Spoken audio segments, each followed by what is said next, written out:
live via Skype is the hashtag Wrestling Podcast. I'm your host, Turnbuckle Jim, and with me, the Twin Brothers of Destruction. Fast. And I'll be Kane for this one. It's fine. And the Undertaker. Titantron. It's Titantron Tim and Fast. Want the new name? Righto. Anyway, folks. Nah, go ahead. Yeah, okay. All right, so we have a pretty packed, hopefully quick podcast for you tonight. We're going to do our raw thoughts, then give our predictions for Payback, not Paperback, as Michael Cole wanted to call it, 2015. Do a quick review of Battle Bowl, because I couldn't even watch half of it. It was so bad. And then do our top 5 superstars, wrestlers, or whatever you want to call them, from the big 3 of the 90s and 2000s. Yeah. Yeah, but of course TNA is not one of them, so mwah. All right, well, starting with Raw, I thought it was decent. It was a good go-home show, but there's only maybe 1 or 2 good special spots to it. Brian, what did you think? Yeah, it was. Yeah. I'm getting a little annoyed with John Cena having the best match of the night. It's driving me absolutely up the wall. It is very, he's monopolizing, isn't he? Yeah. I mean, I guess it's the trade-off mid-card, or he's shoved down our throats as the WWE title hunt. So, hooray. There you go. But yeah, he had a phenomenal match with Neville. I mean, it was great, and the way that ended too was, I thought, a good way to keep all those guys hot by keeping it to be the DQ. So. I'm a little curious. Did anybody else? It mentions me, but Dolph Ziggler looks like he should be in like Joan Jett's band, or Pat Benatar or something. Like, he looks like a reject from the early '80s. Yeah, I can definitely see that with the pinks and the long hair and everything. And the sleeveless denim vest. What do you think he is, Triple H? Yeah, exactly right. He's like the '80s pop version of Triple H. Yeah. He had the sweatband like, I'm so excited. Yeah, other parts were Seth Rollins versus Randy Orton, which I thought was decent. It was like the third match in so many months, but it wasn't great. The ending was pretty much predictable with Ambrose having control of the ring. A couple of spots here and there were good. I like the New Day stuff. I mean, I think I love them more as heel team than a face team, because they're just acting a lot more fun, if you ask me. Okay, quick question. Did anybody mind Rollins getting his ass whooped with all the finishers like that? Oh, no, it's hilarious. But then again, as champion, it definitely makes him look weaker. So, there's a trade-off there. Makes the prediction for Payback that much easier. Oh, yeah, he's going to have lots of payback against those 4 wrestlers. Mm-hmm. Tim, any thoughts there? No thoughts on it at all, really. I don't know, man. Raw overall was good. I thought it was good. It wasn't their best show, but it was all right. Yeah, I give it a B. It was a solid B. Nothing special, but it wasn't like it actually like kept me enthralled for the whole time. And also, I mentioned too the Daniel Bryan segment where he comes out to say he pretty much could be done with wrestling forever. That was really it's something we've seen before, but this time maybe it was not as hard as the last time. To me, it was so. Okay. This thing really, really bothers me. And you know what? I think we were a little too hard on WWE to begin with, because we were like, they fucked him in the Rumble, or why didn't they give him the shot against Lesnar at Mania? And then you see this, and you're like, maybe he shouldn't have come back. Yeah. Or maybe he should have changed his style. And look at him. Like, maybe they protected us from him getting the heavyweight title again, Yeah, it would be the same thing over. Well, I mean, I think they probably would have done the same ending with Seth Rollins winning, so go figure. Brian, Tim, what are your grades in this? You know what, man, just give it a B. B as well. Tim? Yeah, let's say triple B. Triple B! Another thing, I feel like without a Daniel Bryan injury update, Brie Bella would have like less of a job than she already does. Oh, very true. Yeah, she, Yeah, that was probably the weakest part of the night, was her actually wrestling. It was pretty sad. You guys aren't digging Brie mode? Come on, man. Good God, that is the most annoying song they've ever done for any entrance ever. Whoa. That's a top 5 list.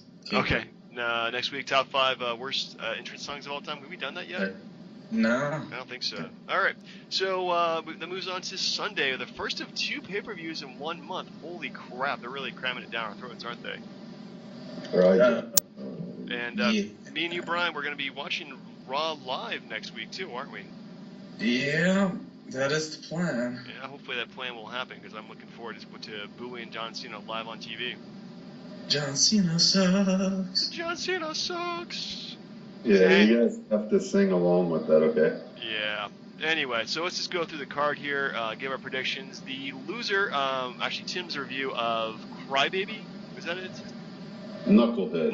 I don't know why I say Crybaby. Knucklehead, starting the big show, will be next week in our jam-packed super card show of all time, which will probably be like the day after Raw, because we have no excuse for not watching it, because we're going to be there, aren't we, Brian?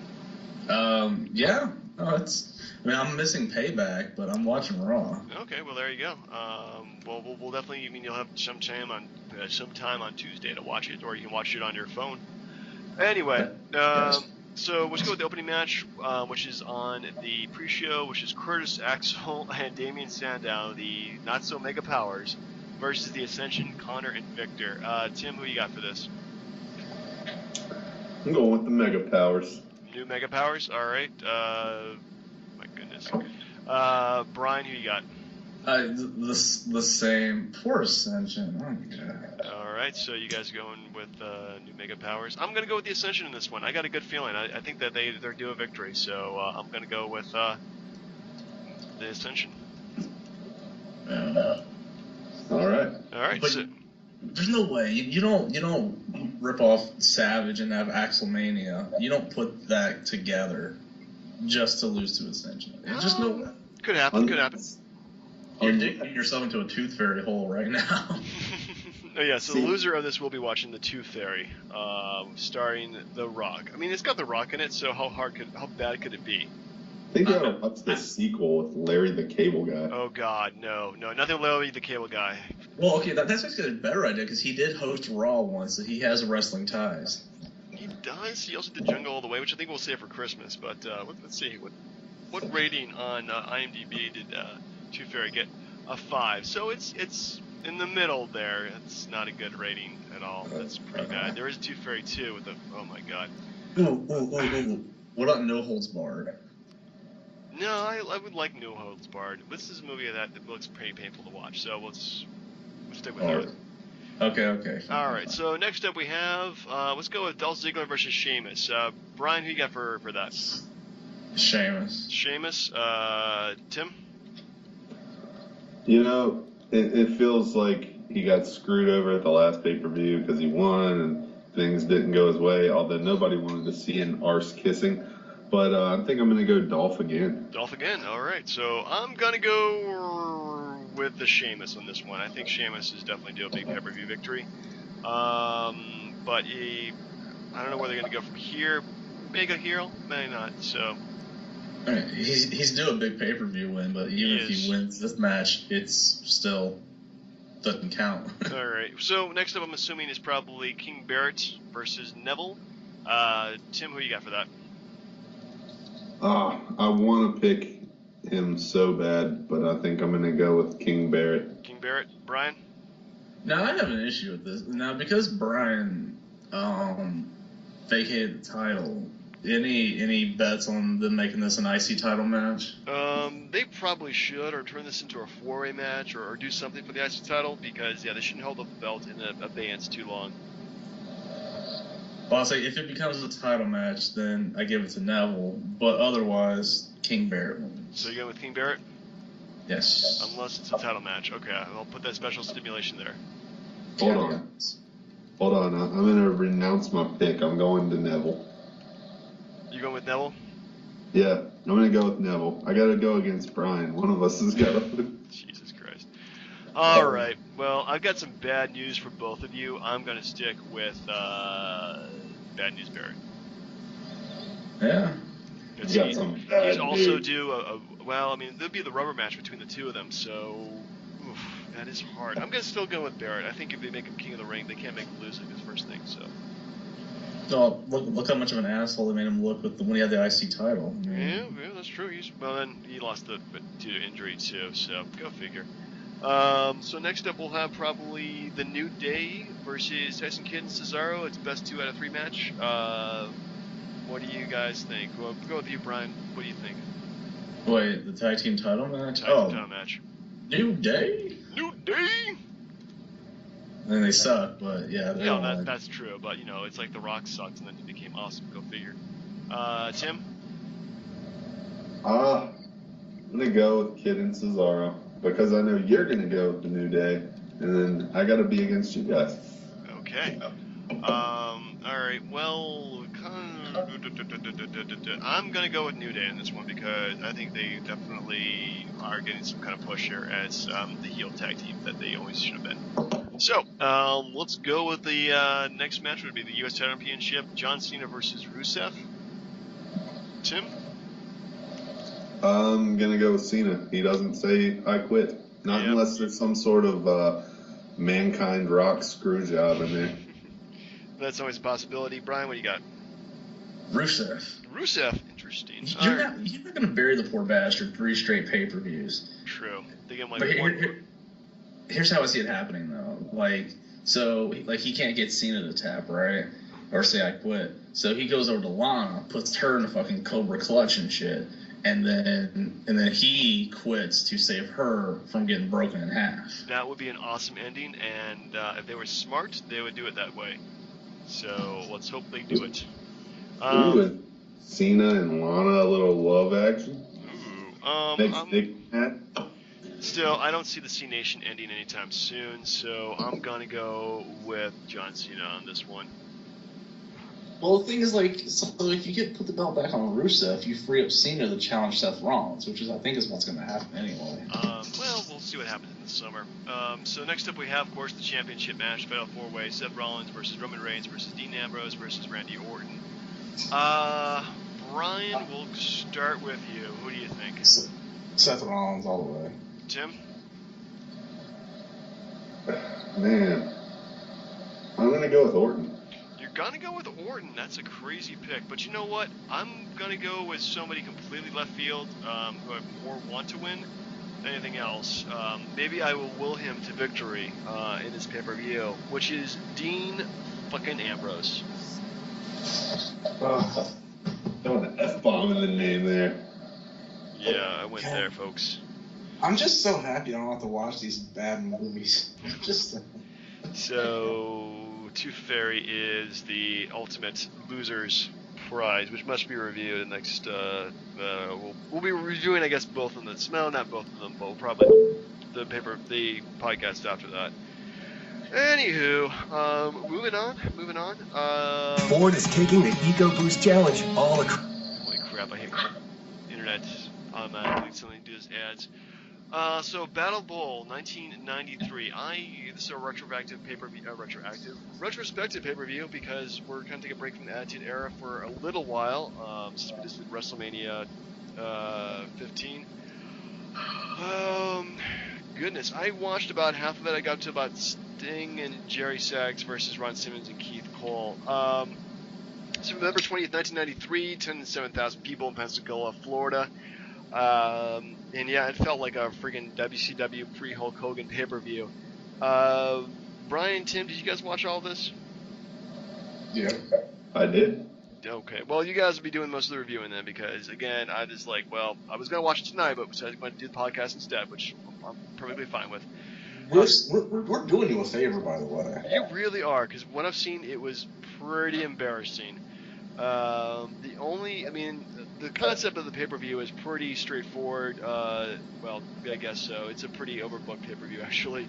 So there are two teams, or there's a bunch of tag team matches, each team chosen at random, which is pretty cool. So you have heels and faces teaming up against other heels and faces. And then if they win their match, they go into, I guess, the Battle Bowl at the very end, where they, I guess the winner won, like, the #1 contendership or something like that, or a bunch of money. They actually just got a battleable ring. Oh, well, that's, I guess he's King of the Ring then, probably. Anyway, do we have to go through all the matches because they're pretty random? Some of them it'd be good. I mean, just to let people know what was in it. But... Okay, so we'll start out with the team of Vader and Cactus Jack, aka Mick Foley, defeated Charlie Norris and Kane, which is not the same Kane as the Kane. It's actually the Harlem Heat. I guess it was what, Stevie Ray Kane? Yeah. Kane and Cole. That was like the racist names they gave them before they changed it. Oh yeah, Stevie Ray. Yep. Yeah. First, okay. So if the drawing was random, how is it conveniently a good guy and a bad guy on the same team? I don't know, and that's what they did. Yeah, and could you please tell me what you thought of Fifi and Mean Gene? I know you like that. Oh yeah, so between the matches they had Fifi and Mean Gene Okerlund pull out the envelopes of who would be competing, and yeah, it was some pretty embarrassing segments of them. Some kind of really weird flirtatious like thing. It was really stupid, if you ask me. It was. Fifi is like the worst ballet you could ever possibly create for wrestling. She had this terrible like French accent and just stupid lines. Anyway, but yeah, it was kind of coincidental that a lot of heels and faces teamed together who were complete enemies of each other. So that was kind of cool. I did like the fact that Cactus Jack and Vader fought each other as much as they fought the other people at first. So it was pretty cool. Yeah, that was basically the only good part of the match. Next up, we have the team of Brian Knobbs and Johnny B. Bad with a very skanky-looking Missy Hyatt. Defeated Eric Watts and Paul Roma, the Team Job A Squad. Oh, yeah. You can't. Let's not disrespect Paul Roma. He was a 4 horseman. He was, but that version of the Horseman was just terrible. And there is good reason Missy Hyatt looked like a skink. She did do porn after all. She did do porn. How about that? Like her flotation devices were about as big as normal people's boats. I'll just put it that way. Yeah, she did have nice looking breastises. Anyway, next up we have the Shockmaster and Paul Orndorff, who looked incredibly crippled in this match. Defeated somehow Ricky Steamboat and Lord Steven Regal. Team Odd Couple, Team No Cheat. Man, I'll tell you, that was actually one of the more entertaining things, except for the Shockmaster, because you go through what falling through that wall to looking like a gay construction worker. Like, it was bad. Like, I don't like the mustache. It was a horrible. Tim, please say something. It was bad. I just don't know how you can keep calling him the Shockmaster. He wasn't wearing the glittery helmet. He had no mystery because it fell off when he crashed through a wall. And then you're right, man. You have him dressed like a gay sailor. I don't know what the heck. He was Tugboat after all. He was the Tugboat. Yeah, that's kind of sad, actually. Man, how the Tugboat and Typhoon. So go figure. Anyway, next up we have King Kong and Dustin Rhodes defeated the Equalizer and Awesome Kong in probably one of the worst matches of the night. And I haven't watched the whole thing. Did anyone else, when they said Awesome Kong, expect like a big black woman to come out to the ring? Yeah, I was kind of surprised it wasn't a big black woman. I was like, what is there? It was no big black lady. Yeah, I didn't even realize that she copied her name from that. Yeah. I had no idea that team existed until I rewatched that pay-per-view. Yeah, that was pretty hilarious. So, because what we need is, grotesque, fat, white, masked wrestlers. That's what we need. Anyway, next up we have the team of Sting and Jerry Saggs, the Nasty Boys, also with Missy Skanky Hyatt, defeated Ron Simmons and Keith Cole. Okay, I didn't follow much WCW at that time, but did you see the corniness where it was like Ron Simmons was now saying he was from Notre Dame or something because he graduated from Florida State or some garbage? Like he was a failed heel, man. It sucked. Yeah, well, better than Farouk. Yeah, okay. Does anyone else, like, now it's it's been like, you know, the crow sting for like damn near 20 years, just like having a hard time looking at it with the freaking crew cut and the blonde hair and all that. It's classic Sting, man. It's classic Sting. I like how him and the Cole brother like admired each other's hair before they locked up. All I have to say about this match is, okay. Next up, we have Ric Flair and Steve Austin defeated Stone Cold Scorpio and Max Payne. Ooh. Again, when I saw Max Payne, I thought the video game, but yeah, no, dude, these matches just sucked out loud. That's all I can say for that. Let's say this though. All right, that was Flair in his prime, and knowing what we know about Steve Austin now, could you have said that would have been like the greatest tag team of all time? Ooh, yeah, Wait. that possibility of being the greatest. We're talking Pillman and Austin. Well, it's Flair. Flair trumps Pillman always. Well, but Flair was feuding with Austin. Oh, I know, but still, I'm just saying, as far as caliber of wrestler, that had to have been one of the greatest tag teams. I gotta say that's pretty high up. What they should have done is when Flair won at Starrcade '93, is that Flair feuded with Austin for the title, but that never happened. Yeah. Oh, well. Oh, well, maybe next time. Next up, we have Rick Rude and the Shanghai Pierce defeated Tex Salinger and Marcus Bagwell. Who the heck is Tex? Oh, it's Dennis Knight. Who cares? Come on, man. Yeah. Yeah, it was pretty much the Godwins. Yeah. Yeah, horrible match. Predictable outcome. Rick Rude wins. That's what it was. All right. Next up, we have Road Warrior Hawk and Rip Rogers. Who the fuck is that guy? Defeated Davey Boy Smith and Cole. That was an entertaining match, just because like Hawk kicks his ass, then Bulldog comes out and kicks him, and then Booker T comes out and kicks him or beats him up or whatever, and it's just like nonstop, just whooping his ass.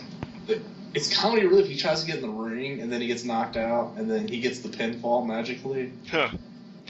Anyway, so the finale is the Battle Bowl Battle Royal. Oh man, that's a pretty big name. With Vader, who's already the champion, winning the match. What are your thoughts on the last match of the pay-per-view?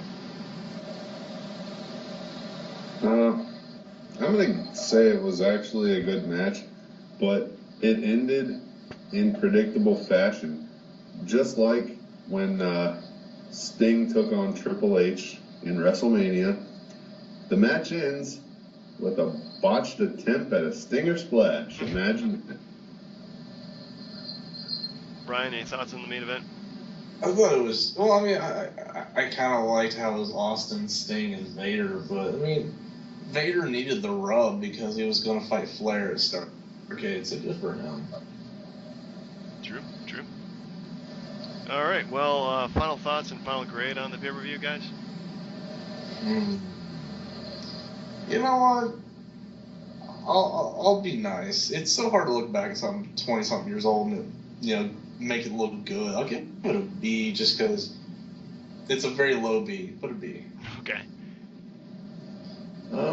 You know what? This is going to be the podcast of all B's. Because I swear, I can only do it for nostalgia purposes. Like, yes, it was a horrible pay-per-view, but even the old pay-per-views, even if they're the worst thing I've ever seen, they trump the worst WWE pay-per-view now. So it's like, it's fun to watch even though it's bad. True that. Nostalgia is definitely huge. That's give you a little extra love because, you know, childhood favorites and whatnot. All right, so I did love the concept. I wish they would actually bring that back. I think that we had today's, you know, the good guy, bad guy teams versus, you know, each other and then coming together some kind of final tournament or something like that. I think that would be really cool. The concept that actually have brought back that concept. But, you know, maybe in the future, you know, with the next, you know, enough experimentation, maybe that'd be the next, like, network exclusive pay-per-view or something like that. Oh, dude, bring back War Games where you do Yeah, War Games is probably something they really need to bring back. But anywho, so finally we come to our last segment of the podcast, which is our top 5 list. And this time we all had the top 5 of the ECW, WCW, and WWE/F. I got ECW. Ryan, you got WCW, right? Nope, you gave me WWF. Okay, so Tim got WCW, right? WCW. WCW. All right. Well, who wants to start? I kind of wish I had his list because then I couldn't put Edge on it. But I think Tim, because it's WCW. All right, Tim. So you go first. All right. Are we going all 5, or are we going to go 5, 5, 5, 4, 4, 4? Yeah, let's go 5, 5, 5, 4, 4, 4. So. Okay. I just wanted to. Anyway, my number 5 probably have to be DDP. That's a good choice. Any particular reason why? He was always a WCW guy. I mean, I know he came over to the WWE there towards the end and had a feud with Undertaker, but at the same time, his career was WCW. I mean, from being Scott Hall's manager back in the day to being a self-made man to having the most beautiful wife in the world. He's just all around. Well, I mean, did you guys know like he was the driver for Honky Tonk Man and Valentine at WrestleMania 6, right? Yes, we all know that, Brian. Okay, the pink Cadillac and all that was cool. Yeah, it was cool. It was cool, but everybody knows about it. Okay. All right. So what's the trick? Okay, so you want to go next, or we go next? Okay, so what's the time criteria on this exactly? For what, in terms of time frame? I'd say pretty much. Yeah. Let's go with any era you want to go with. They have a ton of talent across their ranks over the years. So yeah, pretty much any top 5 guys you want. All right, fair enough. I guess I'll start with The Rock. Okay. Got to. I mean, yeah, he didn't have that long of a stay, but you know, God knows he's in like 50 million movies now, so we're thankful for that. Oh yeah. But you can't deny like his star power. Like every time he came out the ring, fans went ape shit. That was Rock true. was the. He definitely had the star power. Within the first year or so of being in the WWE, he definitely took off. I'm going to go with number 5. More my kind of favorite kind of guy. I think he was really popular afterwards in WWF, but I always thought he had a cool look, wrestled really awesome, had some great moves. Plus, he blew the mist into people's faces, so I'm going to go with Tajiri. Whoa. Hey, I always loved that Boston Crab in the Ropes thing. It was great. It was great. It was freaking awesome. Like, Wasn't it a tarantula or something? Yeah, Tarantula. Yeah, Tarantula yeah. was cool. That was a cool move. Yep, it was nice, man. And Tajiri, that brings me back. He had all the lethal kicks to the head, or shall we say, the educated feet. You might say that. So Tim, what's your number 4?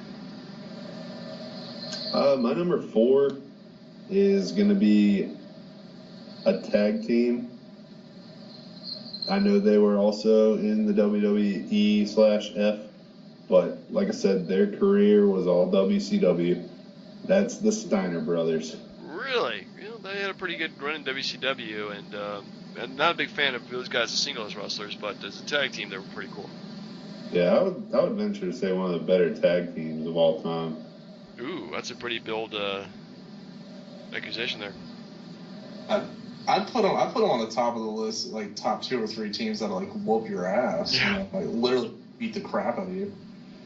You know, like the Road Warriors or like APA or something. But Well, Brian, what do you got for your number 4?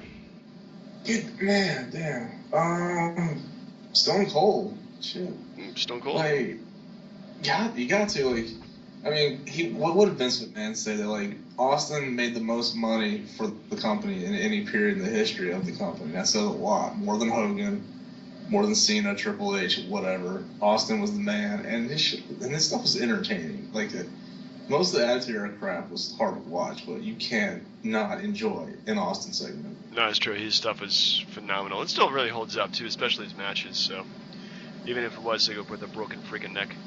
I'm going to go with my number 4, homicidal, genocidal, suicidal, Sabu, because this guy always put on his A game in any match he was in, and he went through so many tables, it's ridiculous. So you got to put him number 4.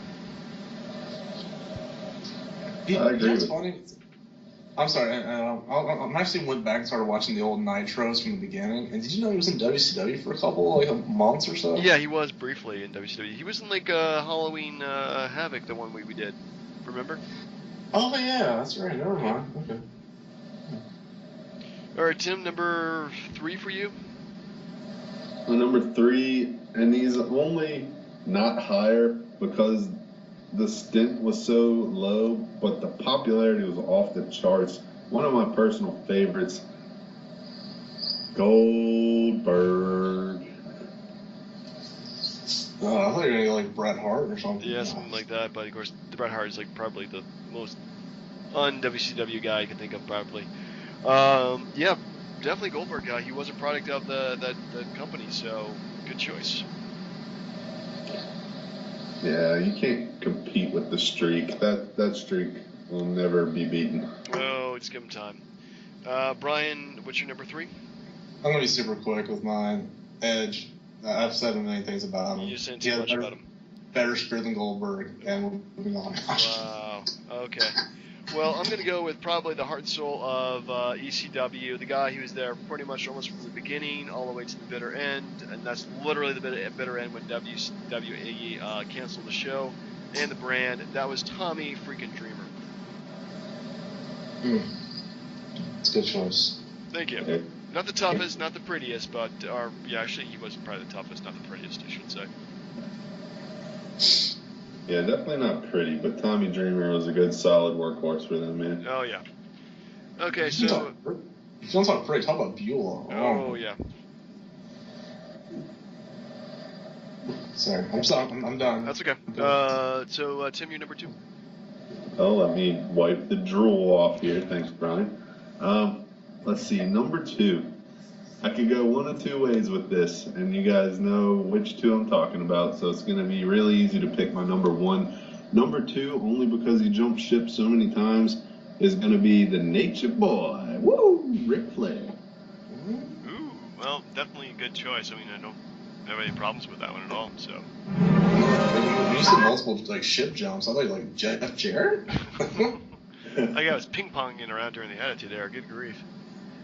All right, so Brian, you're number 2. Oh jeez. Savage. Savage. Okay. Yeah. I feel like he was the best wrestler they had during that beginning time. Hogan wasn't a good wrestler, but he was a better entertainer. But hands down, Savage was the best that they had. No argument there. He definitely was a workhorse in the prime beginning. He was, go back and watch some old Saturday Night's Main Events, and he's freaking fantastic. So, all right. So my number 2, I'm going to go with probably one of the most articulate original characters from that era in ECW. He left, he came back, but that's going to be Raven. Good choice. Thank you. Oh.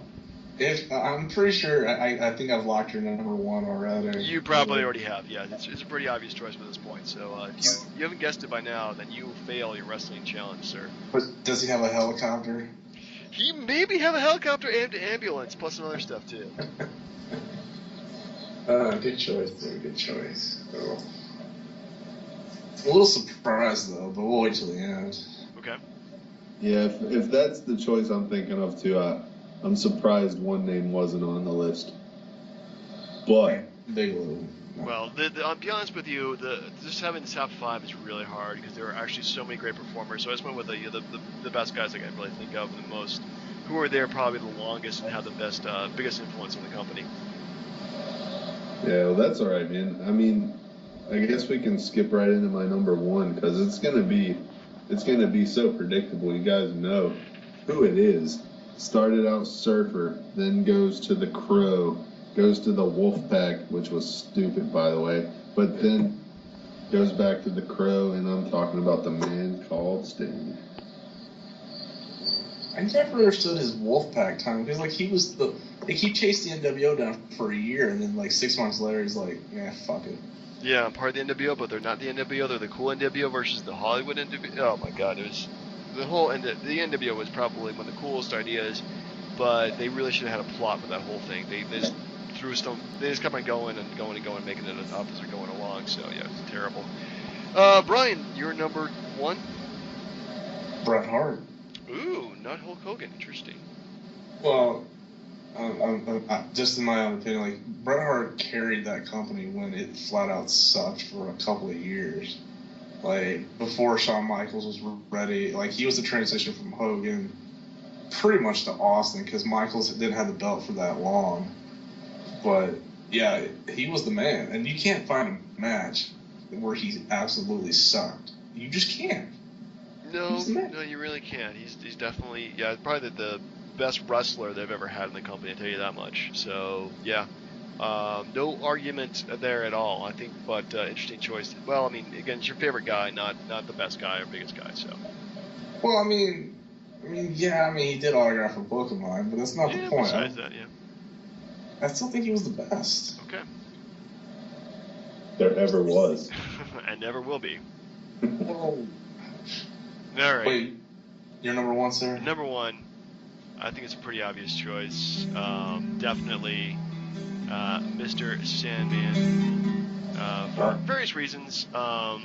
He had probably the most ridiculous entrance. He had a Singapore cane, a cigarette, a beer. He would go out, beat the beer against his head till he got bloody, get into the ring, and just beat the crap out of people.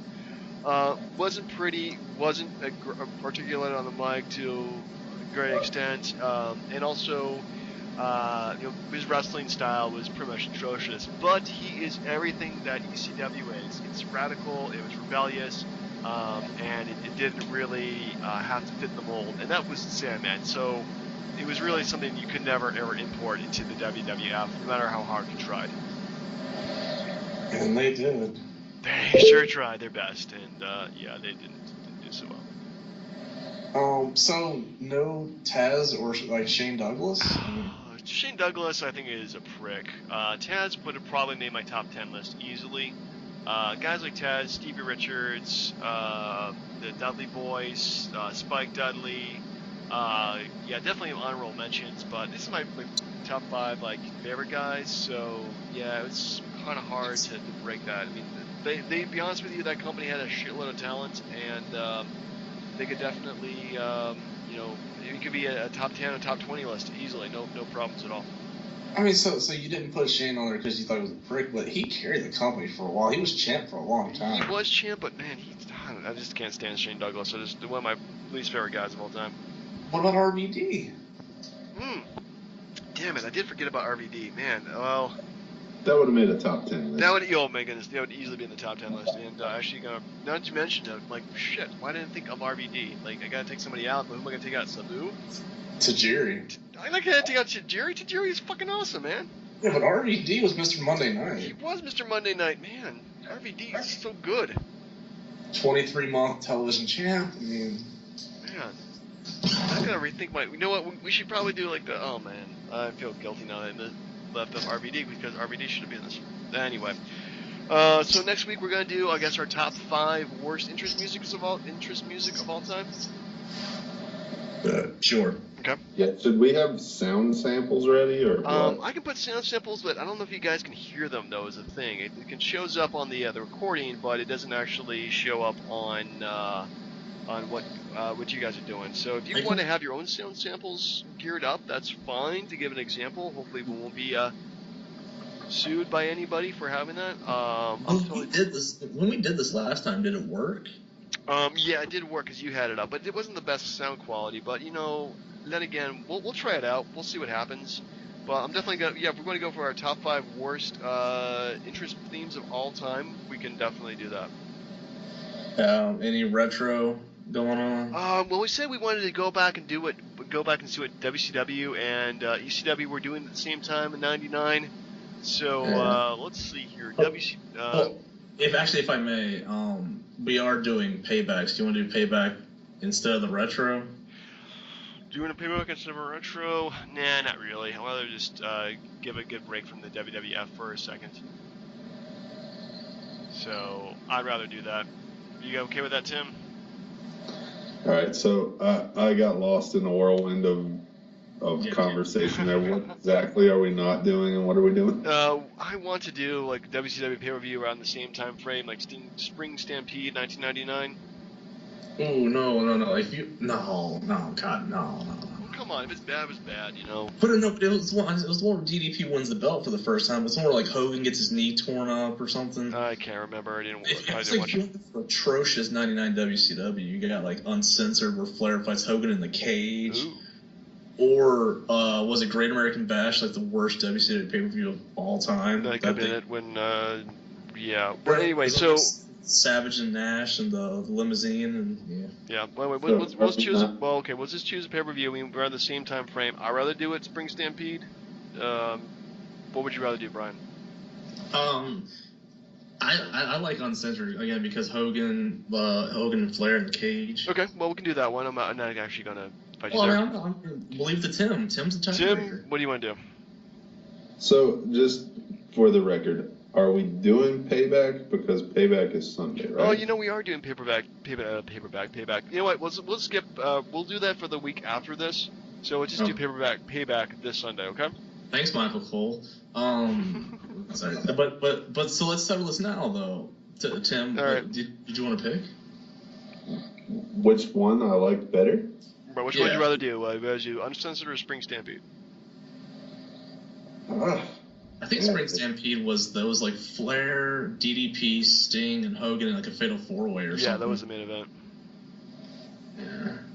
I mean, a cage match is cool, but a 4-way, man, I don't know. Is that bad? I can be a tiebreaker that can't break the tie? It means we're going to go find you and beat you up. No, it just means like you're deciding, then we just roll the commercial break. Yep. Brian, I'm gonna go above your head on this and go Spring Stampede. All right, we're doing Spring Stampede then. I mean, it's no disappointment. I mean, it's still a good either way. All right, sounds good. All right, guys. Well, for the #Wrestling Podcast, this is Turnbuckle Jim. Fast Cam. Titantron. All right, we'll see you guys through next week.